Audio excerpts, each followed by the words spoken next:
Okay, we have now covered the fundamentals for negotiation. We know how to prepare, determine a BATNA and reservation point, what anchoring achieves, how to build or mend trust, the common pitfalls negotiators fall into and how to avoid them, and what medium of communication to use. Let's bring it all together. You can take a front row seat for our recap of the negotiations between George Lucas and Robert Iger that led Walt Disney Studios to take control of Lucasfilm Limited, the birthplace of the Star Wars universe. As the events unfold, pay attention to the annotations. They will point out the tactics and methods we have discussed as they appear during the conversations. You will notice the negotiations are interest-based, and both parties constantly try to create mutual value. World-class businessmen understand an M&A transaction done right can be much more than a zero-sum game. Following the acquisition of Pixar in 2006 and Marvel Entertainment in 2009, Bob Iger is thinking about the future of Disney. Okay, Disney now has a reservoir of characters we can build franchises around. Both Pixar and Marvel have given us that. We produce movies and TV shows. We have theme parks. We sell toys. Disney is set on a strong trajectory. But I need to work even harder now to ensure the company's creative and competitive future. The entertainment world is less forgiving than ever. They can destroy us online if we're not great. We need to come up with an amazing project to do well. We need another mini Disney. Warner Brothers Pictures is involved with big projects like Harry Potter, but the Harry Potter franchise won't be self-sustainable for the next decade or more. Perhaps Lego is worth considering. It's a recognizable brand, games, movies, toys. Yes, that has potential. Then again, Lego is a growing concern. Acquiring the company will be difficult. It is constantly generating cash flow. It's the same with DC. Gigantic legacy, but not the right economic choice. We'll be opening the Star Tours The Adventure Continues attraction in Hollywood Studios in May. George will be there. I can discuss with him a possible merger. He's the sole shareholder of the company, and Lucasfilm will make perfect sense as an asset. Even though I have worked with George, I know he strives for creative independence. It will be difficult for him to sell Lucasfilm. He will be concerned about keeping the Star Wars universe secure, but you never know, he can still participate to some extent. He might even expect to get part of the synergies. Lucasfilm has Star Wars, and revitalizing the characters boosts the markup a lot. That's a fair concern. But I must make sure whatever we agree upon is fair, and Disney comes up with the larger part of the upside. We're taking all the risk here. There are possibilities. We can discuss. George, do you want to grab a bite at the Star Tours inauguration? Hi, Bob. Yeah, catching up sounds great. Let's do it. May 2011. Bob Iger and George Lucas meet at the Hollywood Brown Derby, usually closed during morning hours, but open for the occasion, just for the two of them, on Iger's instructions. I will have an omelet. Thanks. And a yogurt parfait for me. You've been overseeing the Star Tours reconfiguring for 2 years now, right? Are you happy with the attraction? Yeah, it's great. Thanks. You know, technology has advanced so much after we first created the attraction in '87. But Disney Imagineers just don't seem to know the word no, and the new ride brings a fantastically convincing experience. I'm very fond of working with them. Glad to hear. I'm looking forward to cutting the red tape later. And I hear there'll be a couple of lightsabers. We can cross them on stage. See how your years of experience will dwarf my skills. Yeah, can do. Hey, listen, would you consider selling Lucasfilm to Disney?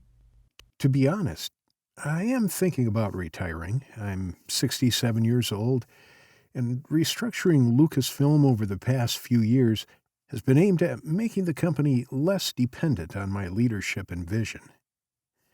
But I still have projects to attend to.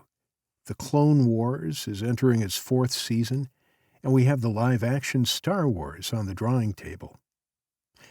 And I have other ideas about movies I might put into production. For the moment, I would have to say no. I'm not ready to pursue that now. But when I am, I'd love to talk. Okay, that's all I was asking. Call me when you're ready. Okay, When Disney bought Pixar, they let the management be. They didn't meddle, and that was brilliant. Pixar had all the creative freedom to output great stories. It is possible I may be able to retain some influence over the Star Wars universe if I sell Lucasfilm to Disney. That will also greatly depend on who runs the company after I retire. February 2012. Lucas contacts Kathleen Kennedy, co-founder of Amblin Entertainment, alongside Steven Spielberg and one of Hollywood's leading producers, and they set up a meeting over lunch in New York. I suppose you've heard that I'm moving forward fairly aggressively to retire. Actually, no. Yes, I am, and I'm making changes around the management to make Lucasfilm less dependent on me as a head of the company. I intend to maintain the title of CEO and to serve as co-chairman for another year. But I want someone to co-chair Lucasfilm with me. That person will ultimately become the head of Lucasfilm. Okay, let's think about it and tick off some potential candidates. No. I'm thinking about you doing this. You know, George, I actually might really be interested in that. Look, Kathleen, we must build this company up so it functions without me. We need to do something to make it attractive. You are absolutely right. Excuse me for a minute. Right. If I'm about to let go of Lucasfilm, what would Disney get out of it? Lucasfilm is a solid brand and has good standalone value. But if it merges with Disney, that's the least of it. Disney will bring the Star Wars franchise back to life, maybe Indiana Jones too, and then the synergies will be enormous. Disney will generate hundreds of millions in consumer product licensing, and they will go for a global reach with all retail. That's not just Star Wars, the movie franchise, as a single cash flow source anymore. It'll be a lot bigger, and a lot more money will flow through it. And I need to be part of it. Bob must realize it's not just Lucasfilm I'm signing over. It's Luke, Leia, Han, my characters, my legacy. I must be a decision maker in the new releases and in the revenues. Besides, I have ideas about the final Star Wars trilogy. My team and I can expand the franchise and market it. Oh yes, Lucasfilm will not be sold at standalone value and markup. And if I pitch Industrial Light and Magic and Skywalker Sound, my top-class digital effects studios, it would add a ton of value. Disney will, without a doubt, use them to help Pixar productions and live-action releases, like the Marvel movies. Okay, Lucasfilm has Star Wars, its most lucrative commodity. Yes, and I've been having some ideas about episodes 7, 8, and 9. Fantastic. Let's do these movies then. Kennedy and Lucas invite Michael Arndt, an Oscar-winning screenwriter, and Lawrence Kasdan as an advisor to write Episode 7. In August, Lucas went to Orlando to persuade Carrie Fisher, Mark Hamill, and Harrison Ford, who play Princess Leia Organa, Luke Skywalker, and Han Solo, to revisit their characters in future movies. June 2012. Lucas contacts Bob Iger, ready to revisit the topic of selling Lucasfilm. Negotiations begin in earnest. Bob, this is what I think a sale to Disney will look like. Star Wars and I will always be linked. It doesn't matter if I own the company or not. When I die, everyone will say, Star Wars creator George Lucas. I propose this will be the best course of action. I hand over the entire company, including Industrial Light and Magic, Skywalker Sound, and the rights to the Indiana Jones franchise. But I retain complete control over Star Wars. My team and I have been growing the franchise for a long time, and it's only natural that we know best how to license, market, and produce Star Wars materials. In fact, this is what the business plan looks like, and that's the projected figures. But to get there, we must get the new movies right. I think it would be wise to keep some of this structure intact. I see where you're coming from. This is your legacy we're negotiating, and I am happy to offer you some autonomy and to consider your valuation. Regarding autonomy, we've done this before with Marvel and Pixar. These studios retain their autonomy, but in a limited way. Here, we can do something similar. Don't get me wrong, we greatly respect your work, and we want to build on your vision of Star Wars, not replace or erase it. That's out of the question. We would love to have you on as an advisor, a consultant. I mean, nobody knows the 17,000 characters and the chronology of over 20,000 years better than you. And that would be good for you. You'd keep an eye out for the characters. But you need to know, if Disney owns Lucasfilm, it will be Disney, not Lucasfilm, that has the final say over all things Star Wars. We are certainly willing to keep Lucasfilm intact. Management, creative team, with Kathleen at the helm. Okay. We have developed the story treatments for the final Star Wars trilogy. I can relinquish some of the control if Disney agrees to take them and use them as the basis for any future films. And it needs to be added to the acquisition agreement. The projected figures also consider the success of the treatments. Bear that in mind. That sounds good, but I need to look at the scripts before we agree on anything final. Look, I know what I'm doing. Buying the stories is part of the deal. You will need to trust me. Okay, I understand.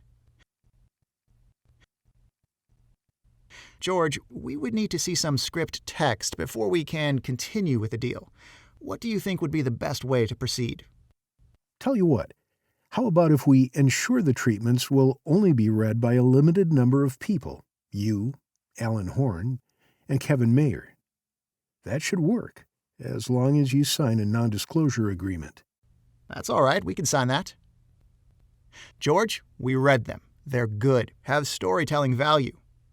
Your valuation, however, is soft on the risks we'll be taking. Think about it. There is a lot of uncertainty about the critical acclaim.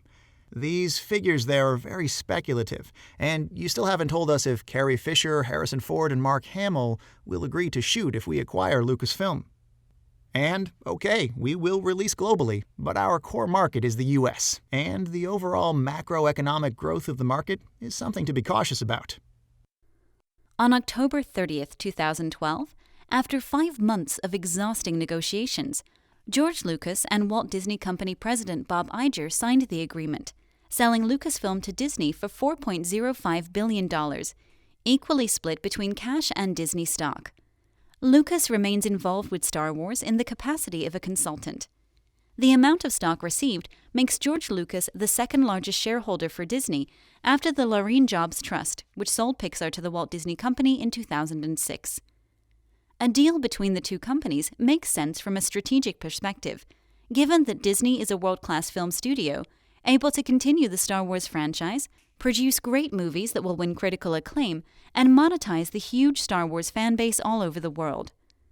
Star Wars was the biggest bargaining chip in this negotiation. The other issues were just building the value and playing a strategic role. Both sides made concessions, but ended up with a lot more value than initially on the table. Now, several years after the deal has been completed, we can say, with certainty, both parties won from this transaction. The Star Wars movies created by Disney and Lucasfilm are some of the highest-grossing movies of all time, and movie critics rate them as excellent. Both parties won as they created a formula that allowed them to work together.